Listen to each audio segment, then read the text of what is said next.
Hello, नमस्कार। आपका इस चैनल पर स्वागत है। हम लोग यूजीसी नेट कॉमर्स का प्रीवियस पेपर देख रहे हैं और आप लोग रिस्पॉन्स भी कर रहे हैं और निश्चित रूप से आप लोगों को कुछ वेलफेयर चल रहा होगा, कुछ आपको फ़ायदा हो रहा होगा। ओके, तो हम लोग कंटिन्यूसली क्लासेस देख रहे हैं, कर रहे हैं। हम लोग का आज पढ़ना है 2015 का दिसंबर का, जो कि फर्स्ट पार्ट देख चुके हैं। सेकेंड पार्ट जैसे थंबनेल में आप देखे भी होंगे कि उसके आगे हम लोग कंटिन्यू करना है। तो यहाँ हम लोग को देखना 35 नंबर क्वेश्चन है। देखते हैं क्या क्या चीज़ें हम लोग आज नया चीज़ सीखने को मिलता है।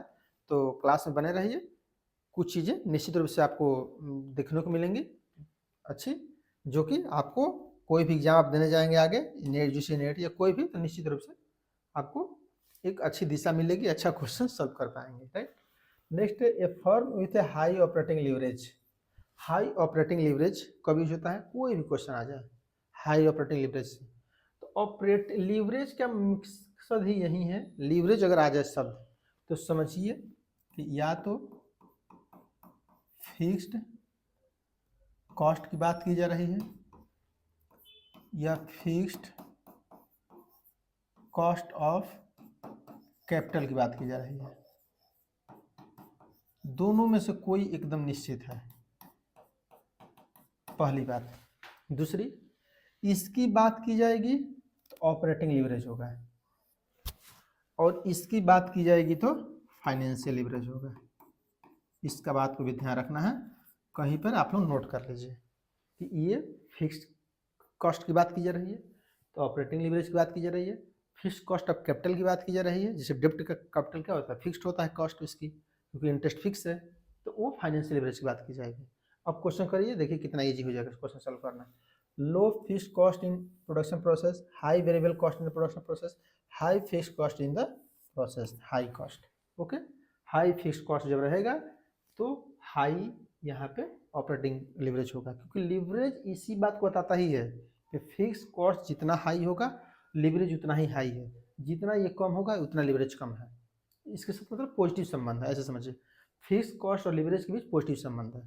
फिक्स कॉस्ट बढ़ेगी, फिक्स कॉस्ट वाली ज़्यादा रहेगा तो लीवरेज ज़्यादा रहेगा, इसमें लीवरेज ज़्यादा यूज कर रहे हैं, और कम होगा तो कम यूज कर रहे हैं। Okay, simple.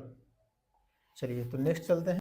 यहाँ पे stakeholder interest, situational factor, HRM policy choice, HR outcome, long term consequences. Okay, तो यहाँ पर क्या है, फर्स्ट का स्टेक का गवर्नमेंट, स्टेक इंटरेस्ट क्या है, गवर्नमेंट ज़्यादा इंटरेस्टेड है, स्टेक होल्डर है। सिचुएशनल फैक्टर क्या है, बिजनेस स्ट्रेटजी का है, सिचुएशन इंपॉर्टेंट है। Okay, HRM policy choice, work system, work system क्या है, चॉइस है, एचआरएम ह्यूमन रिसोर्स मैनेजमेंट की पॉलिसी है।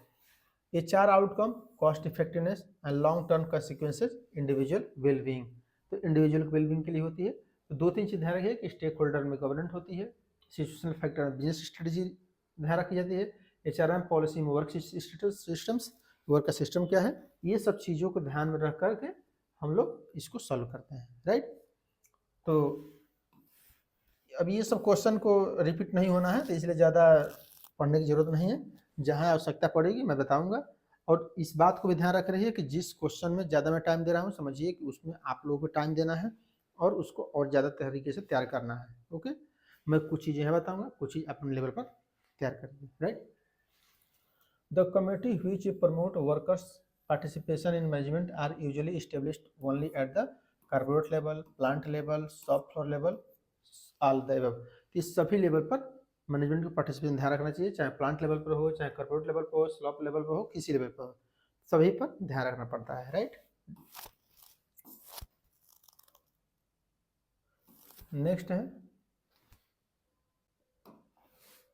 Choose the correct code of the statement given below, T group and sensitivity training are not the same. तो सही है, T group and sensitivity training same नहीं है।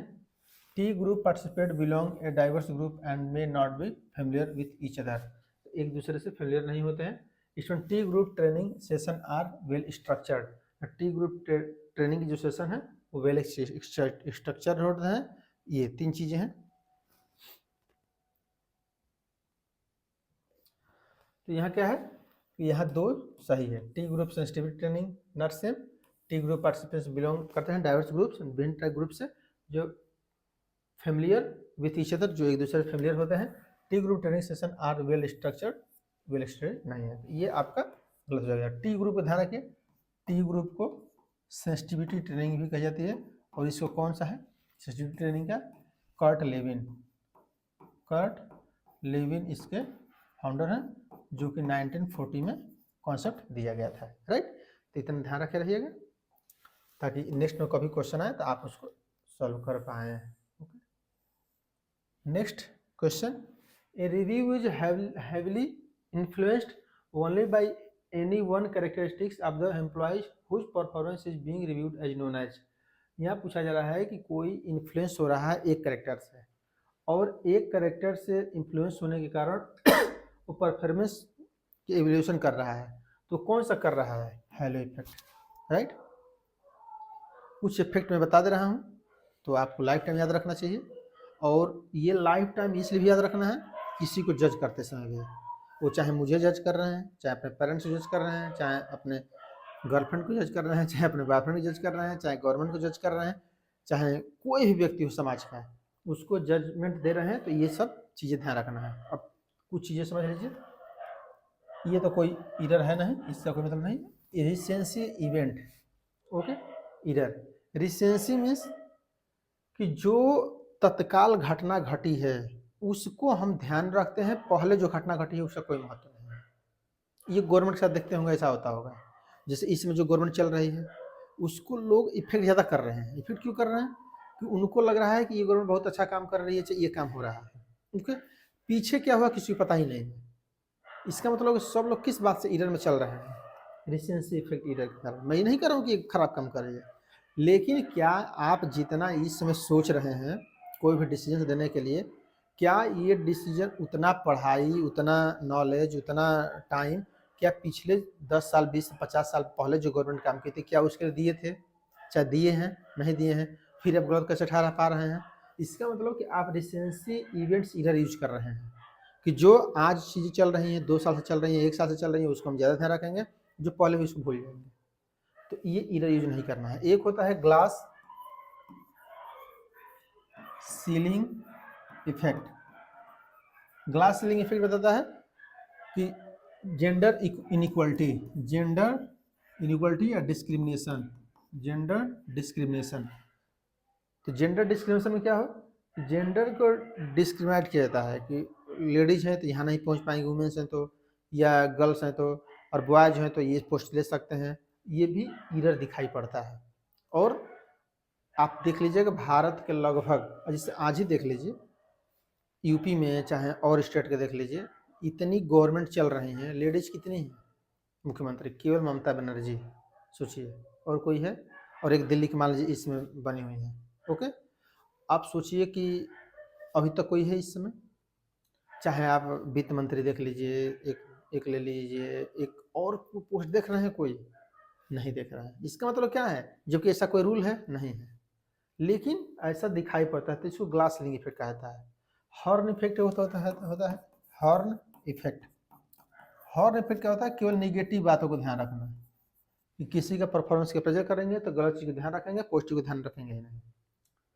वो 1000 अच्छाई करे, इंपॉर्टेंट नहीं है, इंपॉर्टेंट ये है कि एक गलती कर देगा उसी को ध्यान रखेंगे और उसी को उसको बता देंगे गलत है। तो आप ये सब इरर से बचना चाहिए, किसी का परफॉर्मेंस का अप्रेजल कर रहे हैं, कोई भी चीज़ कर रहे हैं तो, राइट। चलिए नेक्स्ट चलते हैं। Which one of the following test not recommended for the top level position। यह पूछा जा रहा है कि कौन सा रिकमेंडेड जो टॉप लेवल पोजीशन के लिए टेस्ट नहीं लिया जाता है, कौन सा। प्रेजेंटेशन लेना चाहिए, कोई भी टॉप लेवल के अपॉइंटमेंट कर रहे हैं तो इंटरव्यू भी लीजिए, कोई दिक्कत नहीं है। लीडरशिप ग्रुप डिस्कशन, लीडरशिप के साथ बैठाइए, कोई दिक्कत नहीं। रोल प्ले मत कराइए उनसे, कोई मतलब नहीं है, वो टॉप लेवल का नहीं है, ये लो लेवल का होता है। जिससे कोई सेलर आ रहा है पेंसिल करके बताइए, ये लोअर लेवल के एम्प्लॉय के लिए है, टॉप लेवल के लिए नहीं, ओके। नेक्स्ट है, select the major principle which banks strive the incorporate in the working from the following. कौन कौन से मतलब कि बैंक काम करता है ये देखा जा रहा है इसमें। तो देखिए, profitability, labour welfare, social welfare, safety, HRD, liquidity. देखिए प्रॉफिटेबिलिटी काम करता है, लेबर वेलफेयर से उसका कोई मतलब नहीं है बैंक से। सोशल वेलफेयर कोई मतलब नहीं, सेफ्टी भी ठीक है, HRD, liquidity, sorry social welfare safety ठीक है, HRD से उसका ह्यूमन रिसोर्स डेवलपमेंट को नहीं, तो बी और ई आपका गलत हो जाएगा, और जो भी आपका होगा तो आप सही कर लीजिएगा, लेकिन लेबर और HRD से उसका कोई मतलब नहीं है, राइट। नेक्स्ट है identify the years in which different phase of bank nationalisation took place in the India. देखिए इसमें 1950 में नो, 1955 में क्या हुआ था, SBI का नेशनलाइजेशन किसका हुआ था, इंपीरियल बैंक का, इंपीरियल बैंक का, ओके। मान लीजिए इससे पहले आ जाता 1900, मान लीजिए 1921 आ जाता है तो ही ले लिया जाता है ऑप्शन, ओके, क्योंकि इसमें किसका हुआ था, जो 3 बैंक्स थे, 3 बैंक्स कौन, बैंक ऑफ मुंबई, मद्रास और कोलकाता, ओके, तीनों को 1921 में किया गया तो इंपीरियल बैंक बना, इंपीरियल बैंक को SBI बनाया गया 1955 में, तो ये एक ऑप्शन सही हो गया। 1969 में 40 बैंक्स का, 1980 में 6 बैंक का नेशनलाइजेशन किया गया, तो ये आपको ध्यान रखना है, राइट। नेक्स्ट है स्विफ्ट। स्विफ्ट के देखिए दोबारा आ गया, एक बार आया था, इसको कब बनाया गया था, 1973 में, ओके। स्विफ्ट, स्विफ्ट क्या है, जैसे इंडिया में पैसा भेजने के लिए IFC होता है कोड, ओके, IFC कोड, वैसे ही वर्ल्ड लेवल पर पैसा भेजना हो तो आपको स्विफ्ट अकाउंट की जरूरत पड़ती है, कोड की, हर बैंक के स्विफ्ट कोड होता है, आप ऑनलाइन सर्च करेंगे पता चल जाएगा, 10 अंक का, ओके। तो society for world wide interbank financial telecommunication, इसका ये फुल फॉर्म है, राइट। तो ये दोबारा देखिए आया हुआ है, select the techniques of monetary control adopted by the RBI from the following. तो यहाँ पर सेलेक्ट करना है कौन सा मॉनेटरी कंट्रोल टेक्निक्स जो कि गवर्नमेंट RBI के द्वारा प्रयोग किया जाता है, तो कैश रिजर्व रेशियो किया जाता है, stationary liquidity ratio, bank rate, तो ये ABC होगा, ये करेंसी रेट कोई मतलब नहीं है, ओके, ये कोई भी रेट नहीं होता है, तो ABC आपका सही हो जाएगा। Next, which of the following is not development of banking institutions. Development banking institution कौन है, IDBI, IFCI, ICICI, ये एग्जिम बैंक, आयात निर्यात बैंक, डेवलपमेंट बैंक नहीं है, right. Which of the following is not a characteristics of the bartering internationally। तो internationally bartering के लिए कौन सा करेक्टर नहीं है, bartering can be time consuming, bartering can be expensive, bartering is type of service export and import, bartering can be risky. तो ये bartering ये type of service export and import, ये बार्टरिंग नहीं है, एक्सपोर्ट इम्पोर्ट नहीं होता है, exchange होता है, ओके। तो यहाँ पर क्या होगा, एक्सचेंज यूज होना चाहिए था, ओके, एक्सचेंज होता है कि आप हमको दीजिए हम आपको देंगे, इस टाइप का, राइट। ये एक्सपोर्ट इम्पोर्ट तो हो गया कि आप पैसे से दे रहे हैं ले रहे हैं, ओके। नेक्स्ट है international business has grown in more recent year at a faster place than the global production. तो निश्चित रूप से ग्लोबल प्रोडक्शन में बहुत ज़्यादा ग्रोथ हुआ है, grow through the trade has increased but growth through foreign direct investment has not. तो ऐसा नहीं है, डायरेक्ट इन्वेस्टमेंट भी अपना यूज कर रहे थे, इसलिए ये गलत सही हो जाएगा। नेक्स्ट है identify the multinational corporation from the following. कौन मल्टीनेशनल कंपनी है, IOCL, गेल, SBI, cell, Tata steel, Bharat. तो यहाँ पर जो गेल और सेल को माना गया है कि इंटरनेशनल मल्टीनेशनल कंपनी नहीं है, ओके। SBI के भी डिफरेंट टाइप ब्रांच है, भारत पेट्रोलियम के भी हर जगह ब्रांच है, IOCL Indian oil corporation limited का भी अलग ब्रांच है, टाटा स्टील का तो है ही, ओके। तो ये सब का है, गेल और सेल का नहीं है, राइट। तो इसको हटा लीजिएगा, जो ऑप्शन होगा आप सही कर सकते हैं। Legal agreement between two countries govern how both the countries tax earning. तो legal agreement between two countries कैसे गवर्न कंट्री टैक्स अर्निंग करेगी। इंटरनेशनल लॉ में determine how and whether companies can operate in a certain local, तो sir कैसे operate करेगी, right. Legal agreement between two countries given how both countries कैसे tax earning लगाएंगी, कैसे tax लगाएंगी। International law determine करता है कि कंपनी जो ऑपरेट सर्टेन लोकल किस पैसे से ऑपरेट करेंगे, ये दोनों स्टेटमेंट सही है, right. Next, which of the following is an example of an issue of the which of agreement has not been made between two or more countries। कौन नहीं होती है, restriction harmful emissions, deep sea mining in non coastal areas of the oceans, preserving endangered species, banning the use of certain pesticide, तो ये क्या है, deep sea mining means गहरे समुद्र किसका है, ये अभी तक किसी का कोई एग्रीमेंट नहीं है। ओके, जबकि ये सब चीज़ों के लिए और चीज़ों के लिए रिस्ट्रिक्शन, हार्मफुल इमिशन, कोई हार्मफुल उत्सर्जन हो रहा है तो उसको रोकने के लिए एग्रीमेंट बना हुआ है। Pursues endangered species, endangered species जो कि विनाश की तरफ जा रही है उसके लिए भी एग्रीमेंट बना हुआ है। Banning the use of certain pesticide, कोई पेस्टिसाइड कीटाणु कोई उस टाइप के है तो उसको बैन किया गया है, लेकिन ये नहीं है जो बीच का समुद्र है। जबकि आप जानते हैं 200 जो कोस्टल एरिया है वो तक तो सरकार का शासन रहता है, लेकिन 200 के बाद नहीं रहता। जैसे मान लीजिए कि भारत का नक्शा है तो यहाँ तक 200 माइल के तक तो सरकार का पूरा प्रभाव रहता है, लेकिन इसके आगे सबका है, ऑल। ओके, तो इसी की बात की जा रही है कि ये किसी का नहीं होता है, right. Intangible assets, impairment assets, interim financial report, interest and joint venture. तो इंटेंजिबल एसेट्स क्या है,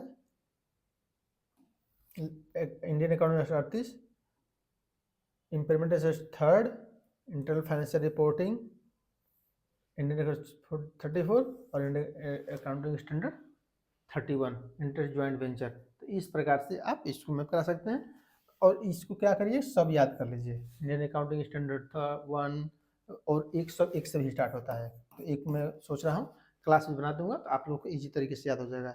ध्यान रखिए कि अकाउंटिंग स्टैंडर्ड 2 टाइप से है, एक इंटरनेशनल अकाउंटिंग स्टैंडर्ड है और एक इंडियन अकाउंटिंग स्टैंडर्ड है। ओके, दोनों में कन्फ्यूज नहीं होना है, राइट।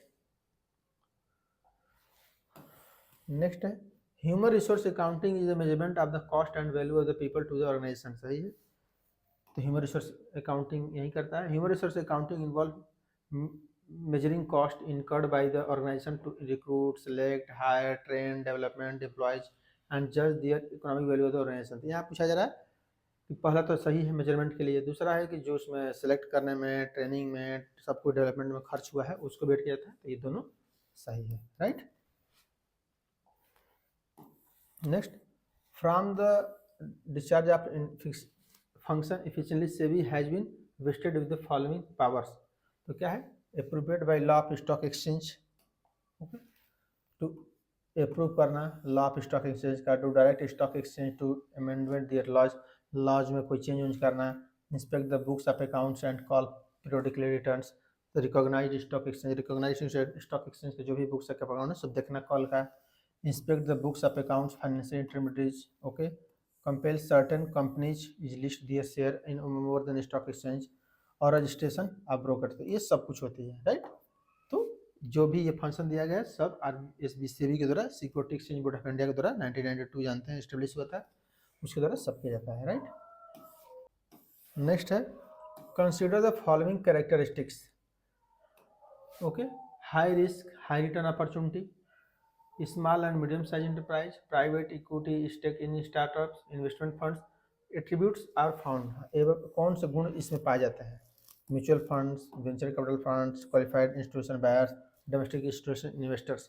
ये वेंचर कैपिटल के कैरेक्टरिस्टिक्स है। ये हाई रिस्क होता है। वेंचर कैपिटल मीन्स कोई कंपनी न्यू ओपन कर रहा है, कोई नई आइडिया लिया है तो उसमें आप इन्वेस्ट करेंगे, उसके लिए कितनी रिस्क है।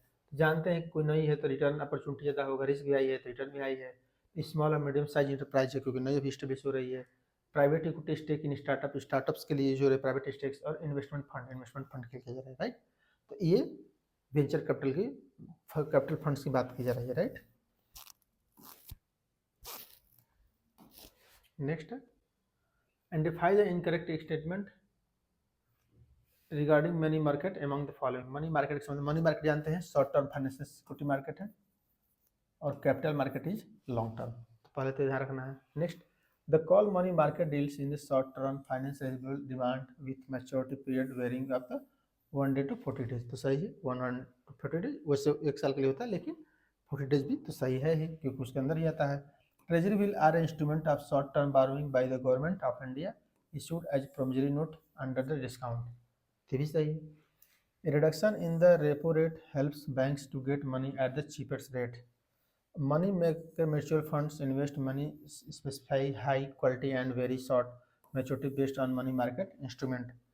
तो यहाँ पर क्या है, तो ये सब क्या है, सब सही है, इसलिए नॉन एबव है, राइट। यहाँ पर क्या करना, सब सही है इसलिए नॉन एबव हो रहा है, राइट। ये ध्यान रखना है। अगर मान लीजिए कि सब कुछ ना होता तो यही सही होता है। तो इसका मतलब क्या है कि सब सही है, ये नहीं सोचना कि सब गलत है, राइट। नेक्स्ट है buyers are a less price sensitive when the can not easily compare the quality substitute. तो बायर्स क्या करता है, सबसे कम प्राइस के प्रति सेंसिटिव होता है, वो इजीली कंपेयर नहीं करता है क्वालिटी सब्स्टिट्यूट, जो क्वालिटी दूसरे मिल रही है उसे सब्स्टिट्यूट नहीं करता है। तो substitute awareness effect, unique value effect, price quality effect, none of the above, okay, none of the above, okay. Next है the model of decision support where there is a recommendation of the type of advertisement with humorous and slice of the life. Slice of the life means कि जीवन की खुशी के लिए, slice नहीं प्रचार सुने होंगे, स्लाइस ऑफ द लाइफ उसी कोको कोला वाली जो होती है ना ड्रिंक, सॉफ्ट ड्रिंक, उसी की बात की जा रही है। Kinds of approach is to use a given marketing goals and characteristics of products, target markets and comparative situation is known as. यहाँ पूछा जा रहा है कि स्लाइस ऑफ द लाइफ एक होता है ना, स्लाइस, यही स्लाइस ही लाइफ है क्या, वही लाइफ है, तो ये तो मजाक वाली बात की जा रही है ना, मजाक की बात है, ओके। तो इसी पूछा रहा है कि मीडियाक है, प्रोमोटर्स है, एडकैड है, कन्वर्जन है, इसको एडकैड कहा जाता है, ओके। एडकैड मीन्स एडवर्टीजमेंट कैसा किया जा रहा है, एडवर्टीजमेंट के लिए, मतलब कि खुशी के लिए, कि बहुत ज़्यादा इंटरेस्टिंग बात बताई जा रही है, इस स्लाइस आपकी लाइफ है, राइट। तो इसलिए एडकैड सही हो रहा है, right. Which of the following statement is not true. Marketing profitability analysis measure the profitability different market strategies. Market efficiency studies try to determine how various marketing activities could be carried out more efficiently. Each company need to reduce periodically is marketing effectiveness through a control instrument as called marketing audit. ये all of the above है। इसका मतलब क्या है कि marketing probability देखिए analyse करी जाती है, प्रोबेबिलिटी डिफरेंट मार्केटिंग स्ट्रेटेजी में, ओके।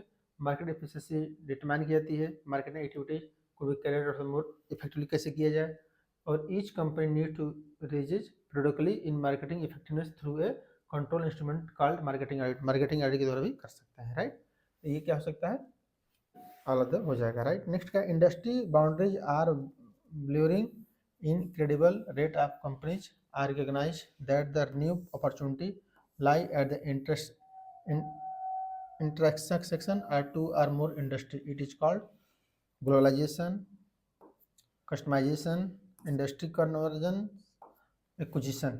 तो ये किसको क्या कहा जाता है, इंडस्ट्री कन्वर्जेंस, उद्योग अभिसरण, राइट। नेक्स्ट है a picture of two character is presented. एक पिक्चर प्रेजेंट किया जा रहा है with one making a certain statement. Respondents are asked to identify with the other and fill in the empty balloon. The description belongs to the each of the following projective techniques.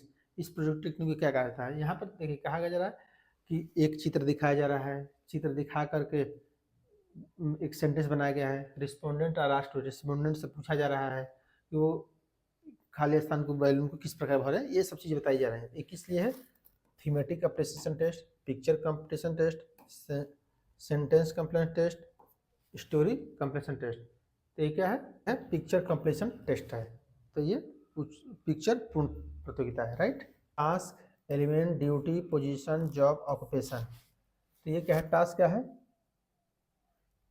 Preparing forms, task कार्य आपका है। Elements क्या है, singing पे checks, okay, singing. Next क्या है, duty, payroll processing. Position, compensation policy administration, okay. Job क्या है, compensation design manager, and occupation is compensation specialist. तो इस प्रकार से इसको लगा सकते हैं। और जैसे कार्य के संबंध में प्रिपेयरिंग फॉर्म्स होता है, एलिमेंट के संबंध में सिंगिंग पे चेक्स होता है, ड्यूटी के संबंध में पेरोल प्रोसेसिंग किस प्रकार से होता है, ड्यूटी है, पोजीशन है, कंपनसेशन पॉलिसी एडमिनिस्ट्रेटर है। तो इस तरह से आप क्वेश्चन को सॉल्व कर सकते हैं, राइट। नेक्स्ट है in which the following types of collective bargaining one a party gain at the expense of the others. Disruptive bargaining, integrative bargaining, centralise bargaining, none. इसका डिस्ट्रीब्यूटिव बार्गेनिंग है, okay. इसको क्या कहता है, डिस्ट्रीब्यूटिव बार्गेनिंग, ये, okay. Next है which one of the following dispute settlement can not be make binding decisions. arbitrators, adjudicators, conciliators, industrial distributor members.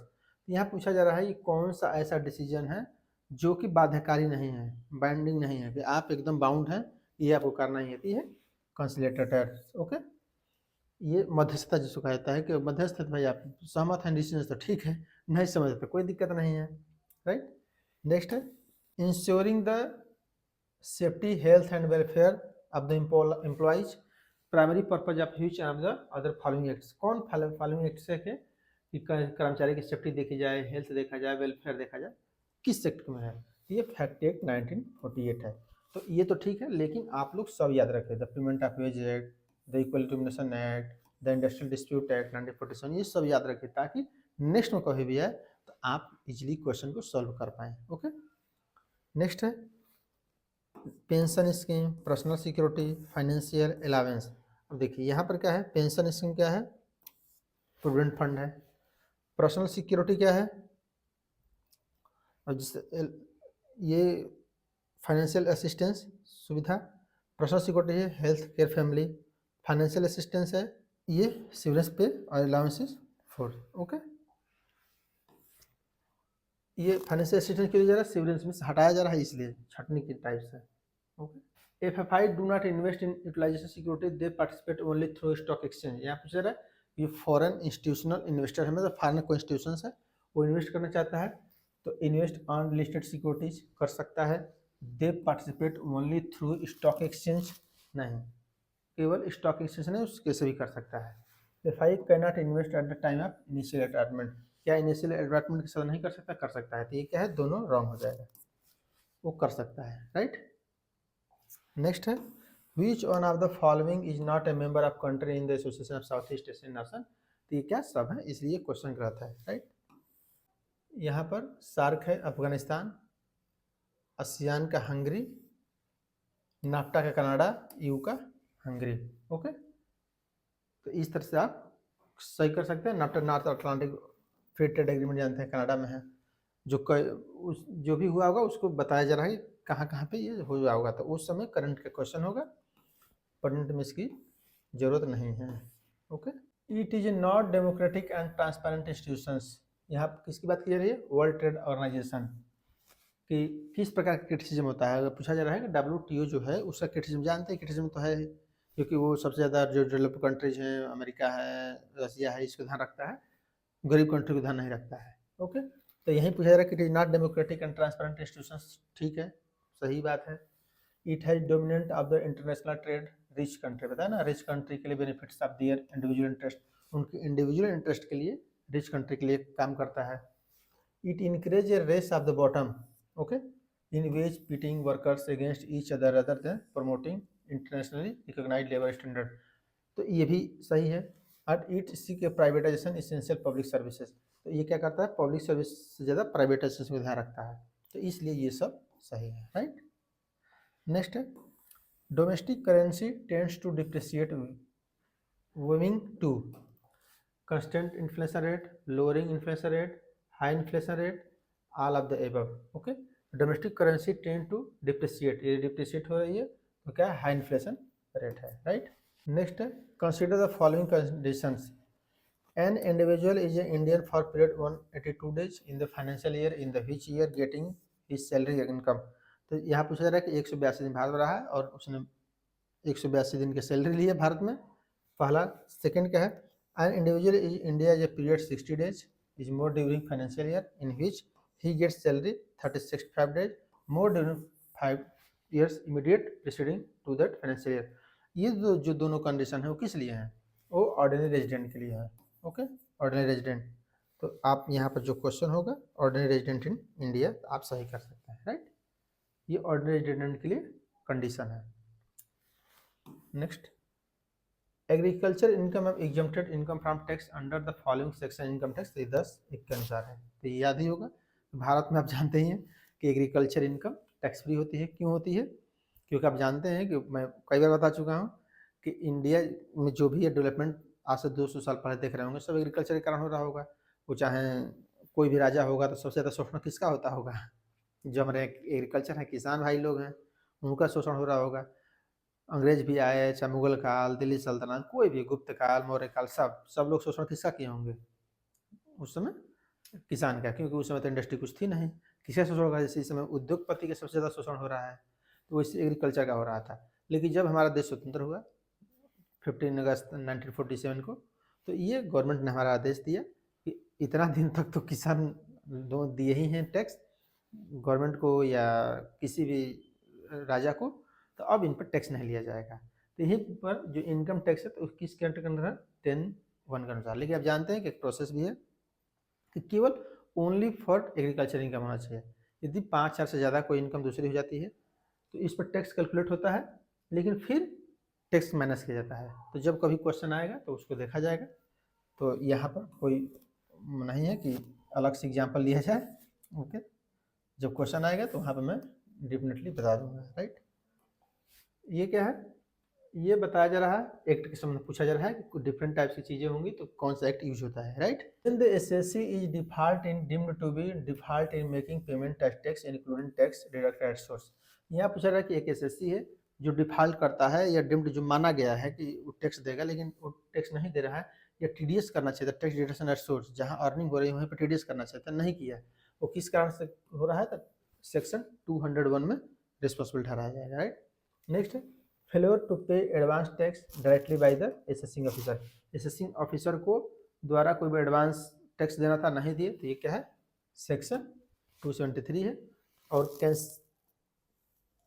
concealment of particulars in income or furnishing of inaccurate particulars of the income, तो ये क्या है, section 271 है। तो ये कभी कभार section पूछा जाता है लेकिन बहुत ज़्यादा इंपॉर्टेंट नहीं है। लेकिन मेन कोई चीज़ें पढ़ना चाहते हैं तो वो आप पढ़ सकते हैं, लेकिन ये बहुत ज़्यादा इंपॉर्टेंट नहीं है। राइट, तो मन आपको लगे अगर टाइम हो, बहुत कुछ चीज़ें पढ़ ली हो तो कुछ आप पढ़ भी सकते हैं। Right, next tax evasion in undertaking by employ unfair means. Okay, tax evasion क्या है, एम्प्लॉय अनफेयर मीन्स यूज करता है। Payment of tax is avoid through illegal means are fraud for tax evasion. Tax evasion के लिए ये भी use किया सकता है। ओके, यहाँ पूछा है टैक्स इवेजन अंडरटेकिंग लिया जाता है एम्प्लॉय अनफेयर मीन्स, अनुचित साधन का प्रयोग किया जाता है, सही बात है। पेमेंट ऑफ टैक्स अवॉइड किया जाता है मीन्स फ्रॉड टैक्स इवेजन, तो जानते हैं टैक्स इवेजन फ्रॉड है। राइट, तो इस पर मैं पूरा क्लास ही बताया हूँ इनकम टैक्स का, तो आप देखे होंगे, अगर प्ले लिस्ट देखते होंगे तो प्ले लिस्ट में पूरा इनकम टैक्स पढ़ा, क्योंकि मैं यूनिवर्सिटी में इनकम टैक्स पढ़ाता भी हूँ, तो इसलिए उसको मैं पढ़ा दिया था ताकि बच्चे भी लाभान्वित हो सके और आप लोग भी कोई यदि डाउट हो किसी चैप्टर में तो पूरा चैप्टर पढ़ा हुआ है, जाके देख सकते हैं। राइट, नेक्स्ट है last, which among the following are necessary document to the file income tax return for employed person in India। देखिए जब ये क्वेश्चन पूछा गया था तो उसमें पैन कार्ड फॉर्म 16 इशू था, 16 इसलिए कि आपका टीडीएस जो कटा है वो बताएगा फॉर्म 16। ओके, इसलिए फॉर्म 16 होता है कि कितना आप पहले टैक्स दे चुके हैं, ये आपको एम्प्लॉयर देगा सर्टिफिकेट। और अब क्या है ना कि आधार कार्ड भी कंपलसरी हो गया है, तो इसलिए अब तीनों है, आधार कार्ड, पैन कार्ड और फॉर्म 16 यदि आपका एम्प्लॉयर है तो। इस प्रकार से क्वेश्चन था जो कि हमने सॉल्व किया।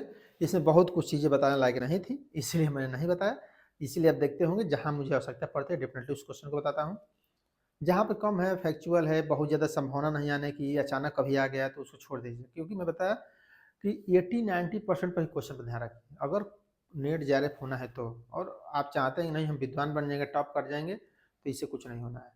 आप फंस जाएंगे 2-4 क्वेश्चन में, आपका टाइम निकल जाएगा और आपका मूड डिस्टर्ब हो जाएगा, पढ़ भी नहीं पाएंगे। तो इसलिए हमारी सलाह फिर से मैं बोल रहा हूँ, जो इजी क्वेश्चन है उसको गलत ना होने दीजिए, कोशिश करिए कि मैक्सिमम इजी क्वेश्चन को सही करिए। ओके, जो हार्ड क्वेश्चन है जो मैं आगे बढ़ा देता हूँ, बहुत ज़्यादा नहीं बताता हूँ, इसका मतलब समझिए कि इंपॉर्टेंट नहीं है, वो कभी आना भी नहीं है, वो अचानक एक बार आया है, दोबारा नहीं आएगा। ओके, तो यहाँ तक क्लास को समाप्त करते हैं। आई थिंक क्लास आपको पसंद आया होगा। ओके, तो थैंक यू फॉर वॉचिंग। जय हिंद, जय भारत।